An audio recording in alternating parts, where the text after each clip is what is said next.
آج ہم بات کریں گے صنفی مساوات پہ. صنفی امتیاز جو ہے وہ کیا ہے. خواتین کو انصاف کے اداروں تک کیسے پہنچنا ہے، انصاف کے ادارے کون کون سے ہیں، اور اس کے علاوہ 16 days آف ایکٹیویزم جو ہے اس پہ بھی تھوڑی سی ہم نے بات کرنی ہے. تو ان سب کچھ کے لیے میرے ساتھ اس وقت سنو بلوچستان کوئٹہ اسٹیشن کے اسٹوڈیو میں موجود ہیں محترمہ یاسمین مغل صاحبہ، جینڈر اسپیشلسٹ بھی ہیں، اور خیر سے وہ کونسلر بھی رہی ہیں ماضی میں. تو خواتین کے لیے جدوجہد کرنے میں ان کے ایک بہت بڑی عمر جو ہے وہ لگی ہے. تو یاسمین مغل صاحبہ، سنو بلوچستان کے اسٹوڈیو میں آپ کو ویلکم کہنا چاہتا ہوں. سب ساتھیوں کو السلام علیکم. آپ کا بہت بہت شکریہ، آپ نے مجھے اسٹوڈیو میں دعوت دی اور مجھے موقع ملا. جی تھینک یو. تو یاسمین صاحبہ آتے ہیں، جس طرح کہ میں نے کہا صنفی مساوات جو ہے اس پہ ہم بات کریں گے، اور 16 دن کے مقصد پہ بھی پھر بات کریں گے. صنفی مساوات ہے کیا، یہ کس کو کہتے ہیں؟ اصل میں آپ نے جنڈر کا نام سنا ہوگا جو جی بہت بالکل. عام ہے. صنفی مساوات کے مرد عورت میں فرق نہ ہو، اس کو صنفی مساوات کہتے ہیں. لیکن ہماری سوسائٹی میں جو لڑکا لڑکی کا فرق پایا جاتا ہے، اس کی پیدائش سے لے کر ان کے تعلیم کے حصول تک، کھانے پینے تک جو ہمیں مواقع ملتے ہیں، اس میں بھی فرق پایا جاتا ہے. کہ یہ ایک سوچ پائی جاتی ہے کہ یہ کام لڑکیاں نہیں کر سکتی، لڑکے کر سکتے ہیں، یا یہ کام لڑکے نہیں کر سکتے، لڑکیاں کر سکتی ہیں. اس سوچ کو ہم ایک عدم مساوات کہتے ہیں، صنفی عدم مساوات. تو اس کو برابری کی سطح پر لانے کے لیے جو ہم کام کرتے ہیں، یہ ایک پرانی سوچ ہے کہ ہم جو انسانوں کے بارے میں اس طرح کی سوچ رکھیں کہ جو اللہ تعالیٰ نے برابری کی بنیاد پہ پیدا کیے ہیں، ان کے ہم روزمرہ کے کاموں میں تفریق کریں، اور اسی تفریق کی بنیاد پر ہم ان کو جو مواقع دیتے ہیں ان کی ترقی کے لیے، ان کے بڑھنے کے لیے، پڑھنے کے لیے، یا ان کی جو اللہ میاں نے صلاحیتیں ان کو دی ہیں لڑکے لڑکیوں کو، اس میں ان میں تفریق کر کے ان کا ہم مطلب ان کا استحصال کریں. تو یہ ایسا نہیں ہو سکتا کہ اللہ تعالیٰ نے دو مخلوق پیدا کی ہیں، مرد عورت، تو ہم یہ کہہ سکیں کہ اس میں سے کوئی ایک کمتر ہے یا ایک برتر ہے. ہماری ملک کی آدھی آبادی عورتوں پہ مشتمل ہے، اور عورتوں کو بہت زیادہ مسائل پیش ہیں، گھریلو سطح سے لے کر اداروں کی سطح تک.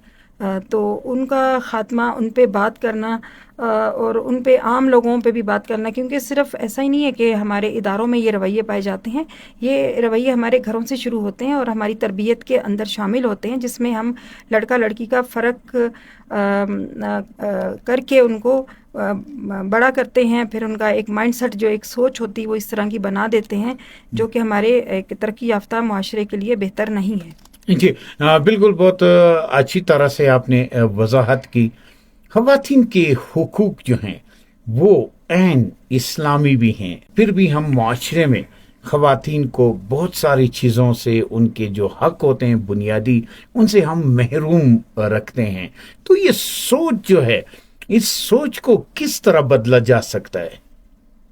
دیکھیں، اسلام نے جو حقوق دیے ہیں مرد عورت کو، جی وہ انسانی بنیادوں پہ دیے ہیں. اس جی، میں کوئی انسانی بنیادوں. کمتر یا زیادہ تر کہیں بھی نہیں ہے. لیکن ہمارے معاشرے نے اپنے فائدے کے مطابق، ہمارے معاشرے میں بہت سے لوگ پائے جاتے ہیں، ہم عورتیں بھی ہیں، مرد بھی ہیں، ہمارے قبائلی نظام بھی ہیں، ہمارے اور مقاصد ہوتے ہیں جس کی بنیاد پر ہم اپنا فائدہ دیکھتے ہوئے، میں صرف یہ نہیں کہوں گی کہ ہم معاشرے میں مرد عورت دونوں، کیونکہ ماں باپ میں دونوں ہی جنس شامل ہیں، وہ اپنے فائدے کے مطابق اپنی نسل کو، اپنے بیٹے بیٹیوں کو اس طرح سوچتے ہیں کہ ایک کمتر ہے اور ایک زیادہ تر ہے. جی جی. تو ٹھیک ہے، بات تھوڑا سا مزید ہم بڑھاتے ہیں. جس طرح کہ دیکھیں، ہم وراثت میں حقوق جو ہیں وہ ہم نہیں دے پا رہے ہیں، اور خواتین کو جو ہے ہم نے گھریلو سطح پہ بھی تھوڑا سا امتیاز کے ساتھ رکھا ہوا ہے، یعنی امتیازی سلوک ان کے ساتھ کیا جاتا ہے. جی بالکل، آپ نے صحیح کہا کہ جس طریقے سے اسلام نے ہمیں جائیداد میں حصہ دیا ہے، اور مرضی سے شادی کرنے کا بھی حق دیا ہے، اور بہت سے تعلیم حاصل کرنے کا حق ہے، کاروبار کرنے کا حق ہے. کوئی اسلام میں ممانعت نہیں ہے کہ یہ کام خواتین نہ کریں، لیکن ہمارے معاشرے میں ہمارے رویے کچھ اس طرح کے ہیں کہ جیسے گھر سنبھالنا مرد کا کام ہے، تو دیکھا جائے اگر ہم یہ کہہ دیں کہ گھر کے ساری جو ضروریات ہیں وہ ایک مرد نے پوری کرنی، تو ہم یہ بھی دیکھیں کہ وہ بھی ایک انسان ہے.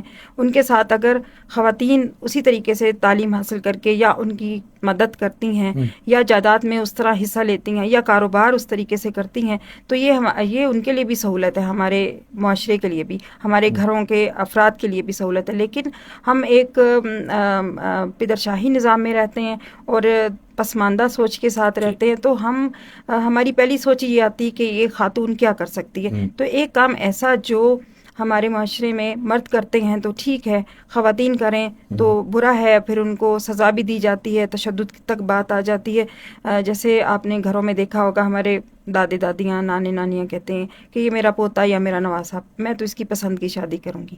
لیکن آپ نے کبھی یہ نہیں سنا ہوگا کہ وہ اپنی نواسا نواسی یا پوتا پوتی کے بارے میں یا بیٹی کے بارے میں کہیں کہ میں اپنی بیٹی کی اس کی پسند سے شادی کروں گی.